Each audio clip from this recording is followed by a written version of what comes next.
국내 자동차 업계가 6월 내수 시장에서 활짝 웃었다. 해외 수출 또한 선방했다는 평가다. 거기에 친환경 정책이 세계적으로 펼쳐지면서 시장 판도에 영향을 미칠 것으로 전망되는데 자동차 관련주 투자 전략을 세워보고 최선 호주까지 진단해보는 시간 준비했다.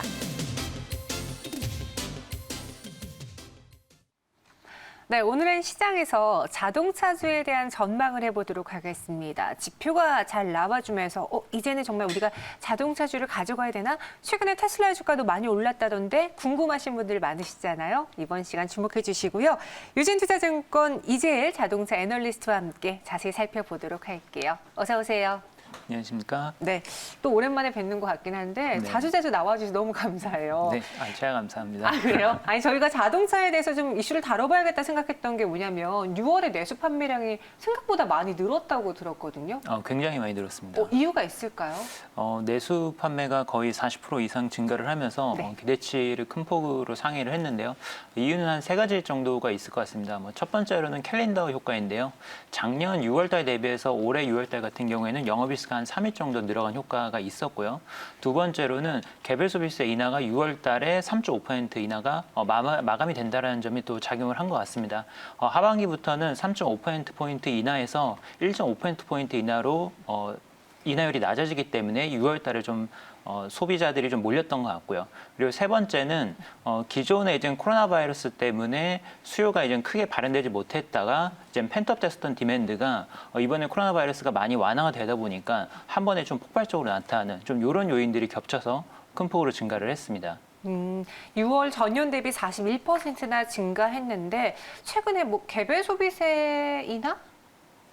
자동차 살 때 세금 인하하는 거 이제 곧 끝난다고 빨리 사라고 그런 문자도 오던데 맞아요? 개별 소비세 인하가 네. 하반기에도 지속이 되기는 합니다만 그래요? 네. 상반기까지는 3.5%포인트 인하했었지만 하반기부터는 1.5%포인트로 인하 인하율이 폭이 줄어듭니다. 네. 그래서 또 빨리 사라고 자동차 회사에서 그렇게 광고를 하는 것 같고 해외 부분의 판매 실적도 볼게요. 코로나19 타격이 회복이 되고 있는 추세인가요? 해외 같은 경우에는 네. 지금 아직까지는 전년 동기 대비해서 증가세를 나타내고 있지는 않지만 전월 대비로는 꾸준하게 지금 성장세가 나오고 있습니다. 6월 달에도 전월 대비해서 30%가량 이제 해외 판매가 증가하는 모습을 보였고 4월 달을 저점으로 해서 5월 달, 6월 달 이렇게 두 달 연속으로 회복세가 나타나고 있기 때문에 회복 추세가 거의 완연하게 이제 굳어지고 있다라고 볼 수 있을 것 같습니다.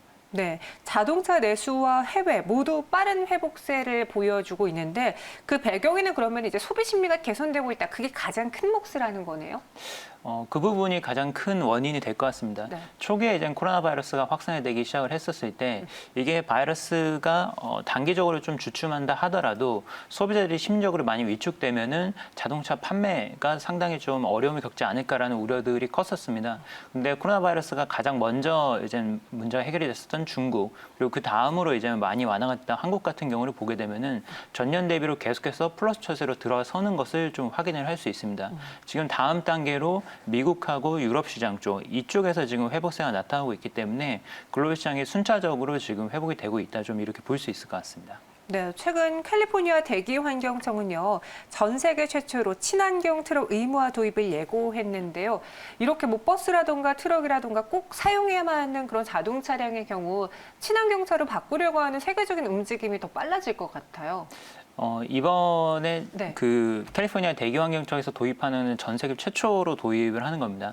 왜냐하면은 기존에는 승용차들 같은 경우에는 네. 친환경차로 의무 판매제를 도입하는 경우가 미국하고 중국 같은 경우에 있었지만 상용차 같은 경우에는 아직까지는 친환경차로 도입을 하는데 상당히 또 비용이 많이 들기 때문에 이런 제도가 도입된 사례가 없었습니다. 근데 이번에 캘리포니아에서 2024년도부터 의무제를 도입을 하기 시작을 해서 2045년도에는 100% 이제 친환경차로 상용차들을 전환시키겠다라고 지금 계획을 발표를 한 상황입니다. 이렇게 되면은 이쪽 시장이 굉장히 큰 폭으로 성장을 할 수밖에 없겠죠.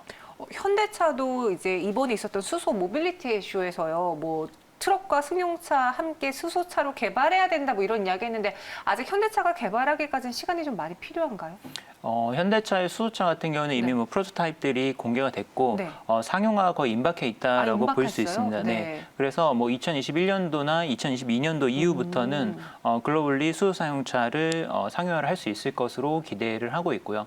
지금 사용차 시장에서는 전기차로 갈 것이냐 아니면 수소차로 갈 것이냐 이 부분이 좀 상당히 큰 이슈가 되고 있습니다. 근데 아주 대형 상용차들 같은 경우에는 현재 전기차보다는 수소차 쪽이 훨씬 더 가능성이 높다 좀 이렇게 보입니다. 왜냐하면은 수소차가 전기차 대비해서 가지고 있는 장점들을 보게 되면은 가장 큰 것 중 하나가 연료 충전 속도가 굉장히 빠르다라는 장점입니다. 네. 이게 상용차 같은 경우에는 차가 커지면 커질수록 배터리 용량도 늘어나기 때문에 충전 속도도 거기에 비례해서 좀 늘어나게 되는데요. 수소차 같은 경우에는 압축 수소를 채우는데 걸리는데 불과 몇 분밖에 안 걸리기 때문에 어떤 이런 충전 속도 측면에서 상당히 좀 장점이 있고요. 그리고 시스템을 구성하는 비용 측면에서도 전기차는 아무래도 아직까지는 2차 전지가 많이 비싸기 때문에 네.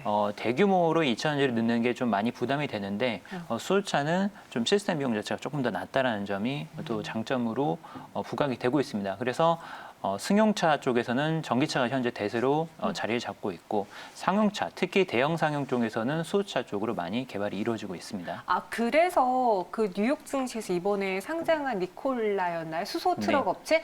그 회사가 그렇게까지 주목받는 이유가 상용차에서는 수소차의 속도가 더 빠를 것으로 예상하기 때문에 아니면 다른 이유가 또 있나요? 그 부분도 분명히 작용을 합니다. 네. 그래서 지금 니콜라 같은 경우도 계획을 가지고 있는 걸 보면은 이 회사도 수소차를 전문으로 하기는 하지만 네. 전기 트럭 쪽도 진출하겠다라고 얘기를 한 상태거든요. 네. 그래서 단거리용으로는 전기 배터리를 사용한 상용차를 론칭을 하고 그리고 중장거리용으로는 이제 수소차, 수소 연료 전지를 기본으로 한 모델을 내겠다라는 게 현재 계획입니다.